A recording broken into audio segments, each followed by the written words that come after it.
नमस्कार, उत्तराखंड समाचार में आपका स्वागत है। मैं रागिनी बिंजोला। सबसे पहले मुख्य समाचार।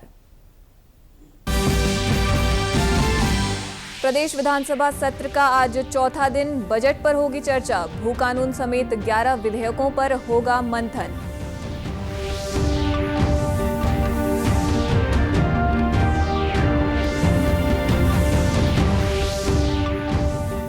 उत्तराखंड बोर्ड परीक्षाएं आज से शुरू। 10वीं में 1,36,000 तो 12वीं कक्षा में 1,09,000 छात्र देंगे परीक्षाएं। नकल विहीन परीक्षाएं आयोजित करने पर जोर।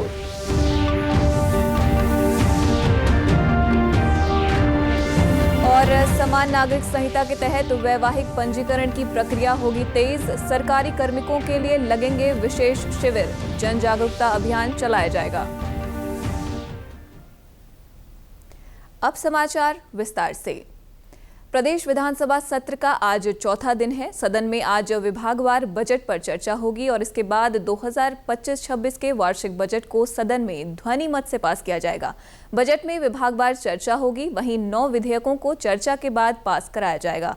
गुरुवार को सरकार ने वित्तीय वर्ष 2025-26 के लिए 1,01,175 करोड़ रुपए का बजट पेश किया था। जारी वित्तीय वर्ष से इस बार का बजट 13.38% अधिक है। 24 वर्षों में बजट का आकार 24 गुना बढ़ा है। पहली बार राज्य का बजट 1 लाख करोड़ रुपए के पार पहुंचा है। वहीं आज सुबह सदन की कार्रवाई शुरू होते ही प्रश्नकाल में विधायकों ने विभिन्न सवाल किए। इन सवालों का जवाब संबंधित विभागों के मंत्रियों ने दिया। वहीं आज सदन में भू कानून विधेयक पर चर्चा होगी। इसके अलावा नगर निकायों एवं प्राधिकरणों के लिए विशेष प्रावधान संशोधन विधेयक, विधेयकों की पेंशन विधेयक, उत्तराखंड स्पोर्ट्स यूनिवर्सिटी विधेयकों पर चर्चा होगी और उनको पारित किया जाएगा। विधानसभा सत्र के संबंध में अधिक जानकारी के लिए डीडी न्यूज संवाददाता अवधेश नौटियाल हमारे साथ जुड़ चुके हैं। अवधेश, आज बजट सत्र का चौथा दिन है। इस पर आज क्या कुछ महत्वपूर्ण कार्रवाई रही है और आगे क्या कुछ होने की संभावनाएं हैं? देखिए, बिल्कुल रागिनी, आज जो है चौथा और महत्वपूर्ण दिन रहा। आज सुबह से जो है विपक्ष लगातार हमलावर दिखाई दिया। जहां वो गैरसैंण में विधानसभा सत्र न होने को लेकर विपक्ष के विधायक आज कंबल ओढ़ के विधानसभा परिसर है उसमें आए थे और उन्होंने कहा कि ये सत्र जो है गैरसैंण में होना चाहिए था। तो उन्होंने जो कंबल ओढ़कर एक प्रदर्शन भी किया। वहीं जब सदन में जो है सदन की कार्रवाई शुरू हुई तो विपक्ष ने जो है नियम 310 में भ्रष्टाचार का मुद्दा उठाया, जिसको विधानसभा अध्यक्ष ने कहा कि जो लंच के बाद नियम 58 के तहत इस मुद्दे पर व्यापक चर्चा होगी। वहीं आज जो है कृषि विभाग और कौशल विभाग से संबंधित सवाल जवाब हुए, जिसमें कि जो सत्ता पक्ष और जो विपक्ष के विधायक है उन्होंने कृषि मंत्री को तमाम योजनाएं, जो कृषि विभाग की योजनाएं उसको लेकर तमाम सवाल जवाब किए। जहां की प्राकृतिक और परंपरागत कृषि को लेकर जो विपक्ष और सत्ता पक्ष के विधायकों ने जो सवाल किए उसके जवाब जो है जो कृषि मंत्री नहीं दे पाए, जिसके कारण विधानसभा अध्यक्ष को सवाल स्थगित करना पड़ा। और कहीं ना कहीं जो अन्य सवाल थे, चाहे वो जो पॉली हाउस के हों या कृषि योजनाओं के हैं या रासायनिक उर्वरक के हों, वहां पर भी कृषि मंत्री काफी असहज दिखाई दिए। इसके साथ ही कौशल विकास विभाग के सवाल थे। जो विधानसभा के सदस्य थे, चाहे वो सत्ता पक्ष के विपक्ष से, उन्होंने जानने की कोशिश की कि अब तक सेवा नियोजन विभाग के माध्यम से कितने लोगों को रोजगार दिया गया। तो सेवा नियोजन विभाग के पास आंकड़ा तो है कि जो है 8 लाख करीब लोग यहाँ रजिस्टर्ड है, लेकिन अब उनके पास ये आंकड़ा मंत्री जी ने नहीं दिया कि लगभग सेवा नियोजन विभाग के माध्यम से कितने लोगों को रोजगार दिया गया। विभिन्न कंपनियों का मुद्दा भी जो है विधायकों ने उठाया कि जो निजी कंपनियां हैं उनमें प्रत्येक कंपनी में कितने कितने युवाओं को रोजगार दिया जा रहा है, स्थानीय युवाओं को कितना रोजगार दिया जा रहा है। तो कुल मिलाकर सवाल जवाब के दौरान जो है विधायक, जो चाहे सत्ता पक्ष के हो या विपक्ष के विधायक हो, वो मंत्रियों पर हावी होते दिखाई दिए और तमाम जो प्रश्न है वो लगातार प्रश्नों की बौछार वो दिखाई दी। इसके साथ ही अब जो है रागिनी, जो विभागवार बजट है उस पर चर्चा होगी, क्योंकि सरकार बजट प्रस्तुत कर चुकी है। अब बजट में जी बहुत बहुत शुक्रिया। प्रदेश में भूमिधरी का मामला एक बार फिर से गर्माता हुआ नजर आ रहा है। विधानसभा में बजट सत्र के दौरान नियम 58 के तहत कांग्रेस पार्टी के विधायकों ने सरकार से सवाल पूछे। कांग्रेस विधायक गोपाल राणा के अनुसार भूमिधरी का अधिकार स्थानीय लोगों को देना चाहिए। बात यह है कि भूमिधरी अभी अस्त व्यस्त है। जो हमारी पिछली सरकारों ने किया था, चाहे तिवारी जी की सरकार रही हो, चाहे हरीश रावत जी की सरकार रही हो, जो सरकारी भूमि थी, बरग 4 की भूमि थी या बरग 1 खो बरग 1 खो को भूमिधरी के राइट दिए गए थे, आज उसको रोक दिया गया है। और जो हमारे जनजाति के लोग, आदिवासी भोटिया लोग, बरसों से अपने पूर्वजों के टाइम से अब आदिवासी वहाँ के, उनको अभी भूमिधरी राइट नहीं दिए गए। आज उसमें चर्चा हुई है, चाहे वो गुंजी का मामला हो, चाहे वो उत्तरकाशी का मामला हो, खटीमा का मामला हो, सितारगंज का मामला हो जहाँ थारू जनजाति के लोग रहते हैं, या भाजपुर गदरपुर के लोग जहाँ पर बुक्सा लोग रहते हैं, जो बरसों से अपने पूर्वजों के समय से उन पर काबिज कास्त कर रहे हैं, लेकिन अभी तक उनको भूमिधरी राइट नहीं मिली। भाजपा विधायक विनोद चमोली का कहना है कि भूमिधरी का मामला काफी गंभीर है और सरकार इस पर विचार कर रही है। निश्चित तौर पर विषय बड़ा गंभीर है और मैंने बाद में भी चर्चा की माननीय मंत्री जी से, तो जो राजस्व की भूमि है उसका निस्तारण हो सकता है, उसके लिए एक निश्चित प्रक्रिया उन्होंने बताई भी है, बनी हुई है FRA एक्ट में।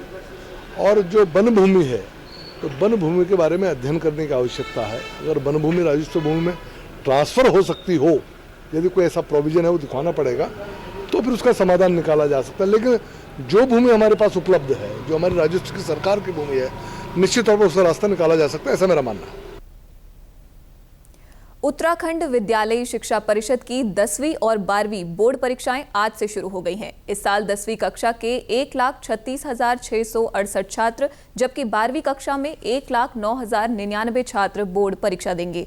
इस बार बोर्ड परीक्षा केंद्रों की सुरक्षा के लिए पुख्ता इंतजाम किए गए हैं। प्रदेश में इस बार कुल 1,245 परीक्षा केंद्र बनाए गए हैं, जिनमें 165 संवेदनशील और 5 अति संवेदनशील केंद्र शामिल हैं। उत्तराखंड बोर्ड के सचिव विनोद कुमार सिमल्टी ने नकल विहीन परीक्षा आयोजित करने के पुख्ता प्रबंध किए हैं। क्योंकि इस बीच में मौसम भी थोड़ा प्रतिकूल हो रहा है पर्वतीय क्षेत्रों में, तो जो हमारे केंद्र हैं उनकी संवेदनशीलता को देखते हुए भी नकल विहीन परीक्षाओं के लिए उनको समुचित निर्देश हमने दे दिए। इस समय जो है हमारे टोटल केंद्र 1245 हैं। इन 1245 में हमारे 2,23,387 बच्चे जो हैं पंजीकृत हैं। हाई स्कूल के 1,13,688 बच्चे पंजीकृत हैं और इंटरमीडिएट के 1,09,699 बच्चे हमारे पंजीकृत।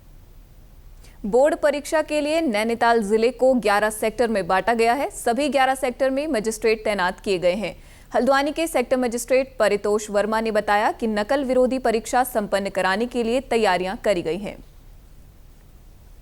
परीक्षाएं प्रारंभ हो गई हैं उत्तराखंड माध्यमिक बोर्ड की, और ये 11 मार्च तक का होनी है। तो जितने भी हमारे यहाँ परगना अंतर्गत सेंटर हैं उनके 100 मीटर की परिधि में धारा 163 लागू कर दी गई है और किसी भी प्रकार का ध्वनि इत्यादि और डीजे आदि रोक चलाने पर भी प्रतिबंध किया गया है।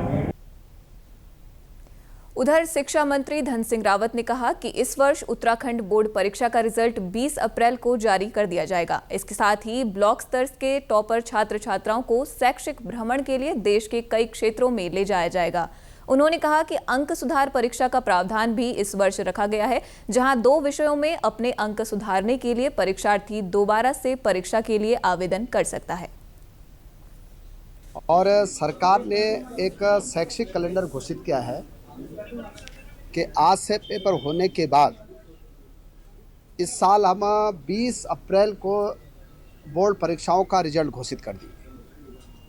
आप देख रहे होंगे जब से हमारी सरकार बनी है तब से हम चाहे प्रवेश हो, चाहे परीक्षा हो, चाहे रिजल्ट हो, वो पूरा जो है एक कैलेंडर घोषित करके समय पे हम परीक्षा परिणाम घोषित करते हैं।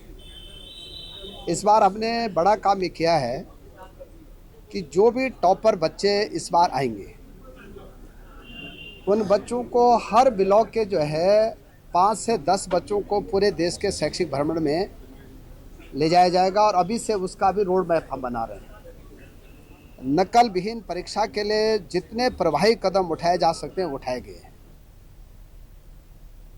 अपर मुख्य सचिव आनंद वर्धन ने अधिकारियों को समान नागरिक संहिता के तहत होने वाले वैवाहिक एवं अन्य पंजीकरणों को लक्ष्य निर्धारित कर पंजीकरण प्रक्रिया को तीव्र करने के निर्देश दिए हैं।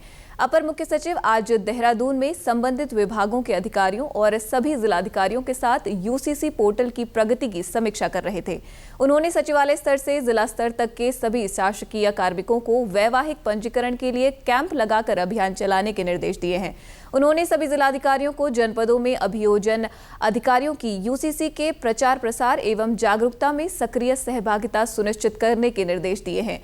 अपर मुख्य सचिव ने जनपदों में विशेषकर शिक्षा विभाग की सहायता से यूसीसी के संबंध में विभिन्न सेमिनार, वर्कशॉप, जागरूकता कार्यक्रम आयोजित कर जन जागरूकता बढ़ाने के निर्देश दिए हैं। उन्होंने अधिकारियों को डेटा सिक्योरिटी को शीर्ष प्राथमिकता पर रखने के निर्देश दिए हैं।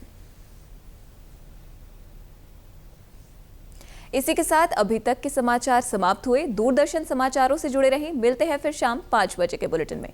नमस्कार।